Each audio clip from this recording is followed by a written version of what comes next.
9000 सुनने में लगता है कि बस एक मामूली सा नंबर है ना? लेकिन असल में ये एक बेहद रोमांचक सफर की कहानी है। ये उन किलोमीटरों की कुल दूरी है जो भारतीय भूभाग ने पूरी दुनिया को पार करते हुए बिल्कुल अकेले तय की, और वो भी पूरे 20 करोड़ सालों की एक लंबी महाकाव्य जैसी यात्रा में। तो चलिए इस सफर की गहराई में उतरते हैं। आज के इस विश्लेषण में हम समय के साथ थोड़ा पीछे जाएंगे और उन टेक्टोनिक बदलावों, भयंकर ज्वालामुखी विस्फोटों और विशाल टकरावों को समझेंगे जिन्होंने एक प्राचीन सुपर कॉन्टिनेंट के एक छोटे से हिस्से को आज के आधुनिक और महान भारत में बदल दिया। सच कहूं तो ये कहानी किसी हॉलीवुड ब्लॉकबस्टर थ्रिलर से कम नहीं है।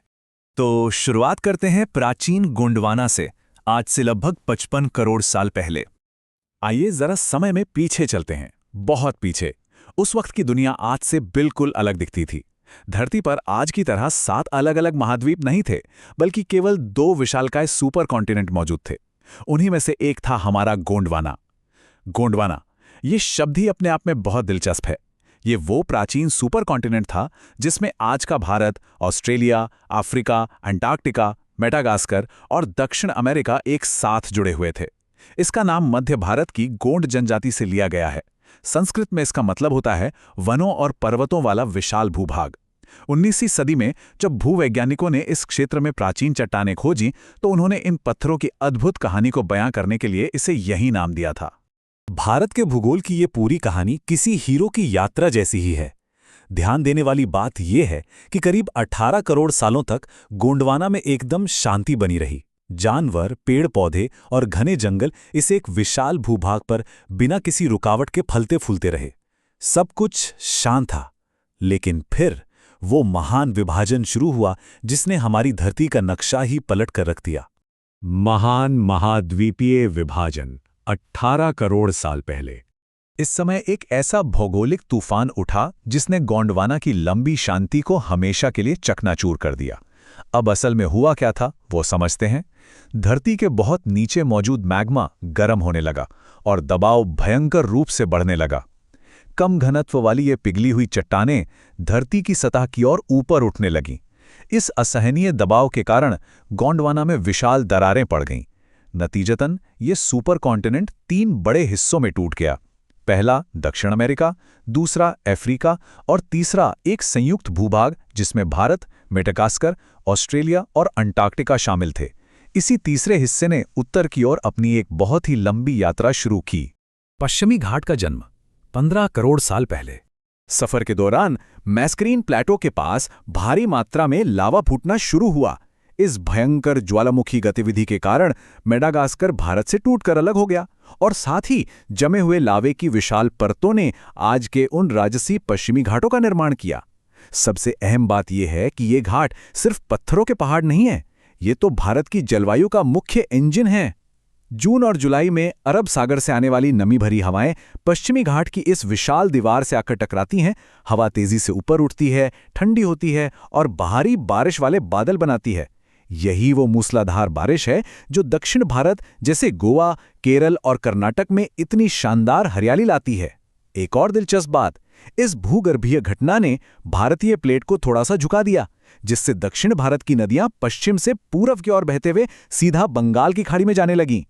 ऑस्ट्रेलिया से अलगाव 8 से 7 करोड़ साल पहले। धरती के भीतर की विशाल टेक्टोनिक ताकतों ने अब इंडो ऑस्ट्रेलियन प्लेट में दरार डाल दी और ये दोनों भूभाग हमेशा के लिए अलग अलग रास्तों पर निकल पड़े। भारत उत्तर पूर्व की ओर बढ़ने लगा। उस समय विशाल टेथिस महासागर में केवल श्रीलंका के साथ एक द्वीप की तरह तैरते हुए। आज भारत के पूर्वी घाट जो ओडिशा, तेलंगाना, आंध्र प्रदेश, तमिलनाडु और कर्नाटक तक फैले हैं और ऑस्ट्रेलिया की वेस्ट बेल्ट की पहाड़ियों के बीच एक अचंभित करने वाली समानता देखने को मिलती है। भूगर्भ विज्ञान के हिसाब से ये दोनों सगे भाई हैं। गोंडवाना से अपनी साझा उत्पत्ति के कारण इनकी उम्र, चट्टान की संरचना और चुंबकीय गुण आज भी बिल्कुल एक समान है। है ना ये अद्भुत? ज्वालामुखी डेक्कन ट्रैप्स का निर्माण 6 करोड़ साल पहले। भारत की ये समुद्री यात्रा कोई आम यात्रा नहीं थी, ये बेहद खतरनाक थी। ये रियूनियन द्वीप के हॉटस्पॉट के ठीक ऊपर से गुजरा और यहीं से विनाश और बड़े बदलावों का समय शुरू हुआ। भारी मात्रा में उबलता हुआ लावा सतह को फाड़कर बाहर आया और उसने विशाल ज्वालामुखीय पठारों का निर्माण किया, जिन्हें आज हम डेक्कन ट्रैप्स कहते हैं। मध्य और दक्षिण भारत में मीलों तक बस लावा ही लावा फैल रहा था। उस समय भारत की धरती पर राजासोरस और लंबी गर्दन वाले टाइटानोसॉरस जैसे डायनासोर घूमा करते थे। लेकिन ठीक 6 करोड़ 60 लाख साल पहले आज के मेक्सिको में चिक्सुलब एस्टेरॉयड आसमान से आ गिरा। उस विनाशकारी एस्टेरॉयड की टक्कर और भारत में हो रहे इस भयंकर ज्वालामुखीय विस्फोट ने मिलकर धरती से डायनासोरों का हमेशा के लिए सफाया कर दिया। 15 से 25। अब आप सोच रहे होंगे कि ये क्या है। ये संख्या इस भूभाग की असाधारण गति को दर्शाती है। भारतीय प्लेट अब हर साल 15 से 25 सेंटीमीटर की गति से आगे बढ़ रही थी। भूगर्भीय मानकों में अगर देखा जाए तो ये एक अविश्वसनीय रूप से तेज और हिंसक गति है। जरा कल्पना कीजिए, एक पूरा का पूरा महाद्वीप इस तेज रफ्तार से समंदर का सीना चीरते हुए दौड़ रहा था।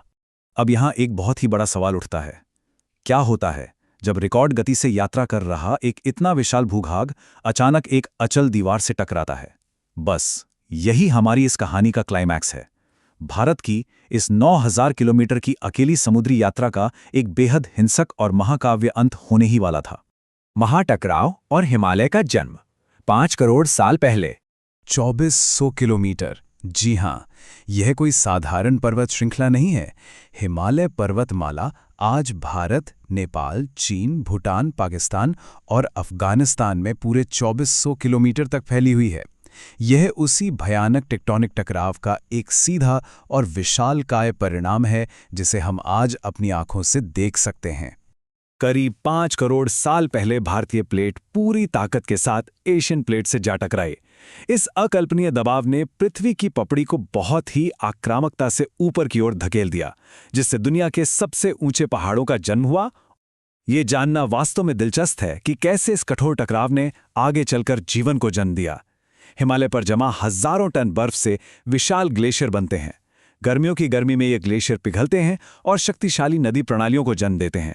गंगोत्री से हमारी पवित्र गंगा निकलती हैं और यमुनोत्री से यमुना। तिब्बत के ग्लेशियर शक्तिशाली ब्रह्मपुत्र और सिंधु नदियों को जल देते हैं। आज ये नदियां करोड़ों लोगों को पीने का पानी और खेतों के लिए सिंचाई प्रदान करती हैं। ये पूरे क्षेत्र की जीवन रेखा बन चुकी हैं।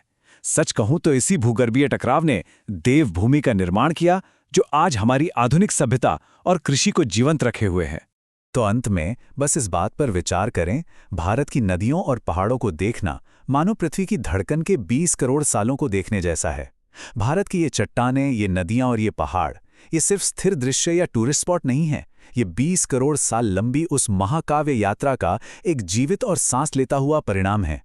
अगली बार जब भी किसी पहाड़ या नदी को देखें तो ये जरूर याद रखें कि वहां जमीन के नीचे गहरे और प्राचीन समय का एक अद्भुत इतिहास छिपा है। आज की इस चर्चा में बस इतना ही। ज्ञान के इस रोमांचक सफर में साथ जुड़ने के लिए बहुत बहुत धन्यवाद। हमारी इस अद्भुत दुनिया के रहस्यों को ऐसे ही खोजते रहें।